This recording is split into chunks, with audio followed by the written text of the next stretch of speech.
మీరు చూస్తున్న ఈ ఛానల్లో మీ ఇంటర్వ్యూ లేదా వ్యాపార ప్రకటన కావాలంటే ఈ ఫోన్ నెంబర్ను సంప్రదించగలరు. Phone number 9948299422. హాయ్ అండి వెంకటరమణ గారు, నమస్కారం సార్. మీ నాన్నగారు ఈ టెంపుల్ కట్టడానికి ఒక పునాది వేశారు. ఇప్పుడు మీరున్నారు ఆయన ప్లేస్ లో. ఎలా ఉంది, ఎలా అనిపిస్తుంది? బాగుంది సార్. బాగుందా? ఓకే. తెలుగు వాళ్ళు అప్రోచ్ ఎలా ఉంది ఈ గుడికి? బాగుంది. మీరు ఏం చేస్తుంటారు సార్? జనరల్ స్టోర్ ఉంది. జనరల్ స్టోర్ ఉంది. ఓకే. ఏ సంవత్సరంలో వచ్చారు నాన్నగారు? 80 అట్లా వచ్చి ఉంటాడు అనుకుంటారు, నాకు కూడా తెలియదు కదా ఆ టైం. ఓకే. ఇప్పుడు మీరు ఇక్కడే పుట్టి పెరిగారు? ఇక్కడ ఓకే. పుట్టింది ఎక్కడ? ఆంధ్రాలో. ఆంధ్రాలో. ఏ సంవత్సరం వచ్చారు ఇక్కడికి? నేను 78 లో పుట్టినా. ఓకే. 79 లో అట్లా తీసుకొచ్చేసారు అంతే. నేను ఉండింది ఏం లేదు ఆంధ్రాలో. ఉండింది ఏం లేదు. పుట్టారన్న పేరుకే, పెరిగింది మొత్తం గోవాలో. ఓకే. నమస్కారం అందరికీ. నేను జాయింట్ సెక్రటరీని టెంపుల్కి. ఈ మధ్య లాస్ట్ ఇయర్లో జాయింట్ సెక్రటరీగా అపాయింట్ అయినాను. ఓకే. టెంపుల్ బాగానే 1983లో మా ఫాదర్ వచ్చేసిండు ఇక్కడికి గోవాలో. నేను ఇక్కడనే పుట్టి పెరిగిన. నేను పీడబ్ల్యూడీలో స్టేట్ గవర్నమెంట్ ఎంప్లాయీని, సూపర్వైజర్ పీడబ్ల్యూడీ. టెంపుల్ బాగానే రన్ అవుతుంది. నమస్కారం అండి. నేను గోవా వచ్చి 1988లో వచ్చాను. జాబ్ కూడా అప్పుడే కుదిరాను గోవా మెడికల్ కాలేజ్లో. 1990లో ఈ టెంపుల్ సర్పంచ్గా నన్ను మన ప్రజలందరూ ఎన్నుకున్నారు. 2 years నేను సేవ చేశాను. అందులో మన వాళ్ళు అందరూ ఉన్నారు. జనరల్ సెక్రటరీగా, జాయింట్ సెక్రటరీగా మాల్కొండయ్య గారు, తర్వాత మిగతా వాళ్ళందరూ ఉన్నారు. ఇక్కడ రాలేదు. ఇప్పుడు 2 సంవత్సరాలు ఫస్ట్ చేశాను, ఇంకా 2 సంవత్సరాలు తర్వాత చేశాను. ఈ టెంపుల్కి మాకు తగిన విధంగా మేము కష్టపడి జనాలందరూ తీసుకొచ్చి డొనేషన్లు కానీ ఇంత డెవలప్ కూడా చేసేదానికి కాడికి అందరూ సహకరించారు. ఇంకోవేళ మా శక్తి కొలత మేము చేస్తున్నాము. ఈ టెంపుల్ బాగానే జరుగుతుంది ఆనందంగా. ఇప్పటికి మటుకి భక్తులు అందరూ వస్తున్నారు. మా పేరు పిఎస్ మణియం గారు. మేము ఇచ్చట 1961లో ప్రారంభంలో ఇక్కడికి విచ్చేసాము. అప్పట్లో పోర్చుగీస్ రాజులు రాజ్య పరిపాలన చేస్తూ ఉన్నారు. ఈ రాజ్యస్తులు, నివాసులు అందరూ కలిసి వాళ్ళకి స్వాతంత్ర్యము అవసరమని పోరాటం నడిపించడానికి ప్రారంభించుకున్నారు. గోవాకు మహారాష్ట్ర బౌండరీలో సావంతవాడి రూట్లో పాత్రదేవి అనే ఒక స్థానం ఉన్నది. ఆ చోట మేము స్వాతంత్ర్యం కోసం, గోవా స్వాతంత్ర్యం కోసమని పోరాడాము. స్వాతంత్ర్యము 1963లో లభించినది.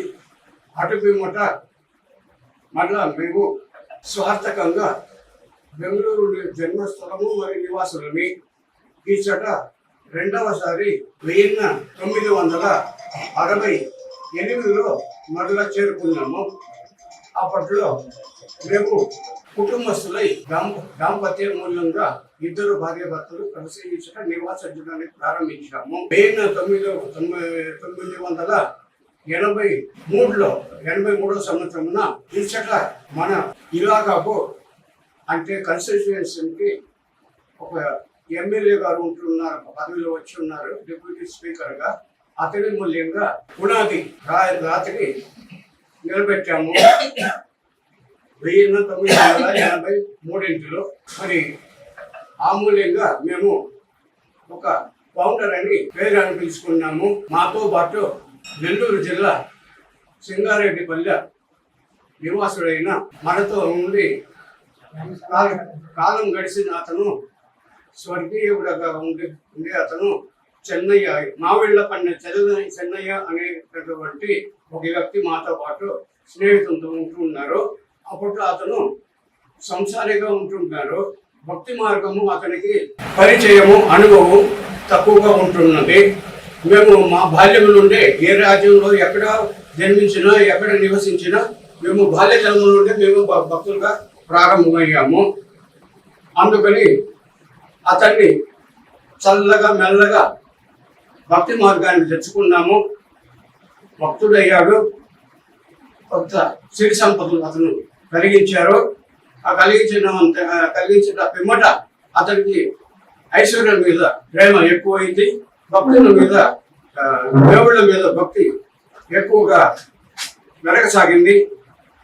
ఆ విషయంలో నుండి 1993లో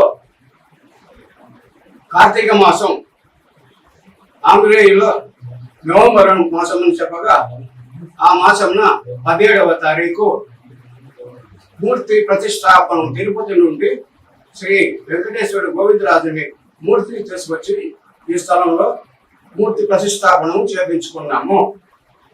అటు పిమ్మట ఇచ్చట ఇప్పట్లో ఈ రోజుల్లో మీతో పాటు లేక మాతో పాటు మేము ఎక్కువగా బహువచనం మాట్లాడుతుంటాము. కారణము షిరిడీలో సాయిబాబా వెనుక మేము గురువారం తీసుకున్నాము. మేము ఏకవచనం ఎక్కువగా మా ధ్వనిల నుండి బయటకు రాదు, మేము బహువచనం నుండి మాట్లాడుతుంటాము. ఇచ్చట కమిటీ సభ్యులుగా ఇతని మూల్యంగా చెప్పదలుచుకుంటే రెడ్డప్ప రెడ్డయ్య అనే ఒక అతను మాత్రం మాకు కుటుంబంగా ఉంటున్నారు. ఈ రోజుల్లో అందరూ యువకులే ఉంటున్నారు. వాళ్ళందరిని చూసి జై జవాన్ జై కిసాన్ అనే వాక్యం మీదుగా మాకు సంతోషమే కానీ మనసులో ఎలాంటి వైరాగ్యాలు విరోధాలు లేవు. ఏ యొక్క దేవస్థానంలోనూ తెల్లవారుజామున దేవునిని మేలుకోవడానికి శంకు పడతారు ఒకటి, రెండోది సుప్రభాతం చేసుకుంటారు రెండు. ఈ రెండు నీతి పద్ధతులు యథా ప్రకారంగా ఇక్కడను అదే ప్రకారం నడవాలని మేము మీకందరికీ మేము అభినందనలు చేపిస్తున్నాము. ఇంతటితో మా వాక్యాలు సమాప్తం చేస్తున్నాము. నమస్కారము, వందనము, ధన్యవాదములు. వెంకటయ్య గారు నమస్కారం. సార్ ఎప్పుడు వచ్చేసారు గోవా? 68లో వచ్చా, 1968. 1968లో. ఓకే, కరెక్ట్గా చూసుకుంటే ఒక 65 సంవత్సరాలు అయిపోయింది గోవా వచ్చి. ఓ సూపర్. ఈ టెంపుల్కి మీరు ఎలాంటి సహకారం చేశారు? సహకారం అంటే కమిటీగా డొనేషన్లు ఇస్తుంటాము, వస్తుంటాం, పోతుంటాం. ఓకే, మీ కెరీర్లో గోవా అంటే ఏంటి అని ఒక ముక్కలో అడిగితే మీరు ఏం చెప్తారు?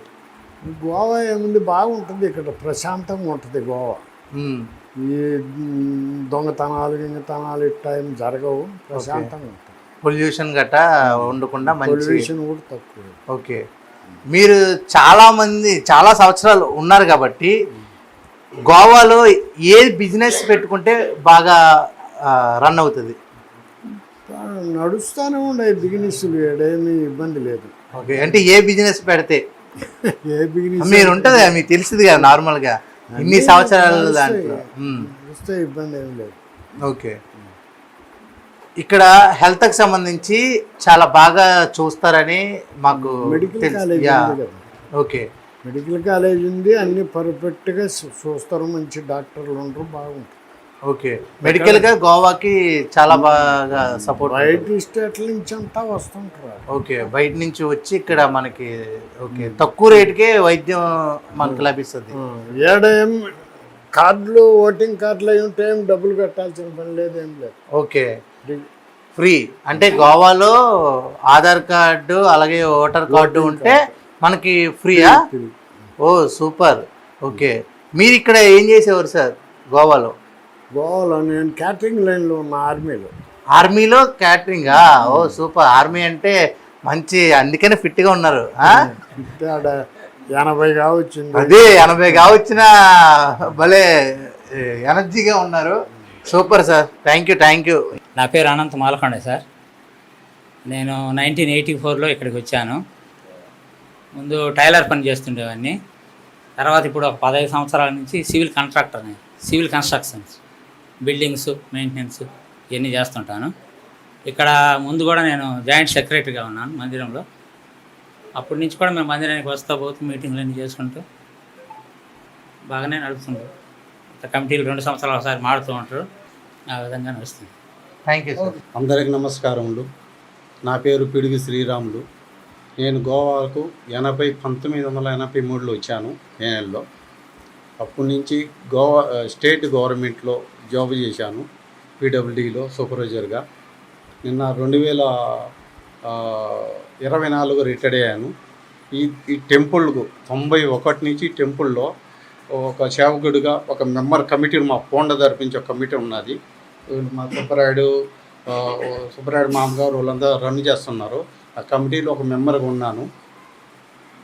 అందరం కలిసి, తెలుగు వాళ్ళందరూ కలిసి ఒక కట్టగా ఉండి ఈ రాష్ట్రంలో మేము ఒక టెంపుల్ని ఏర్పరచుకున్నందుకు నేను చాలా గర్వపడుతున్నాను. నమస్తే అండి, నా పేరు మధుసూదన్ రావు.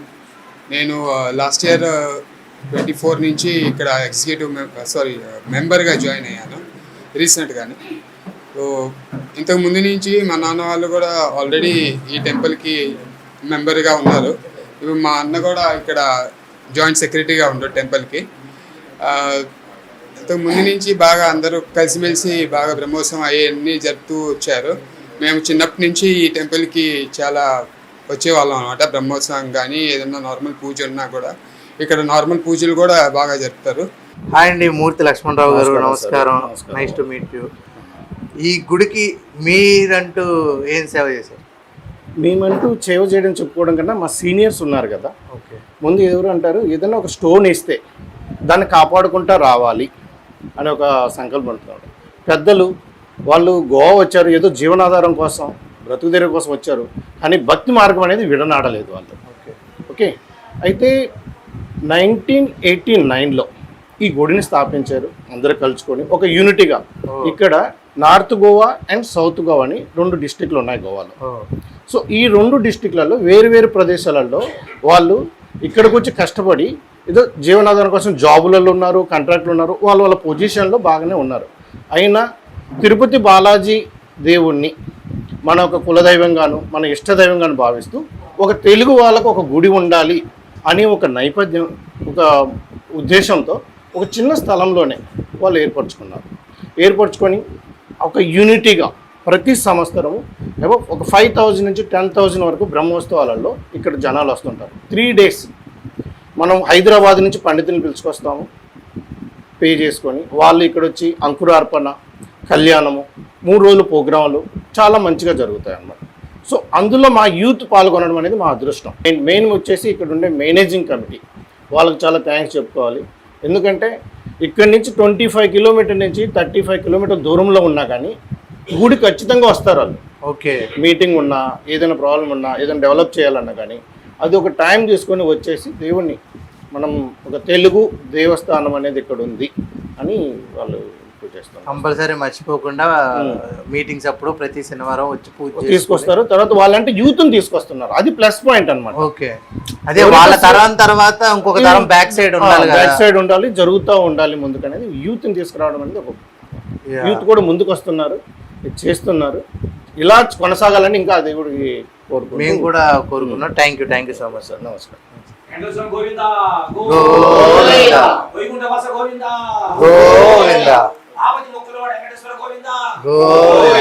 చూశారు కదా, వెంకటేశ్వర స్వామి దేవస్థానం యొక్క చరిత్ర తెలుసుకున్నాము. తెలుగు వాళ్ళ ఐకమత్యంతో ఈ గుడిని చాలా అంగరంగ వైభవంగా మహోత్సవాలు కూడా చాలా బాగా జరుపుతున్నారు. ఇలాంటి తెలుగు గుళ్ళు అలాగే మన హిందూ దేవస్థానాల గురించి తెలుసుకోవాలంటే తెలుగు 7 Time గోవా ఛానల్ని లైక్ చేయండి, షేర్ చేయండి, సబ్స్క్రైబ్ చేయండి. అంతవరకు స్టేట్ యూన్ to Telugu 7 Time Goa channel. Cameraman ప్రవీణ్తో Aditya signing off. Bye. Govinda Govinda, ఏడుకొండలవాడ వెంకటరమణ గోవిందా గోవిందా.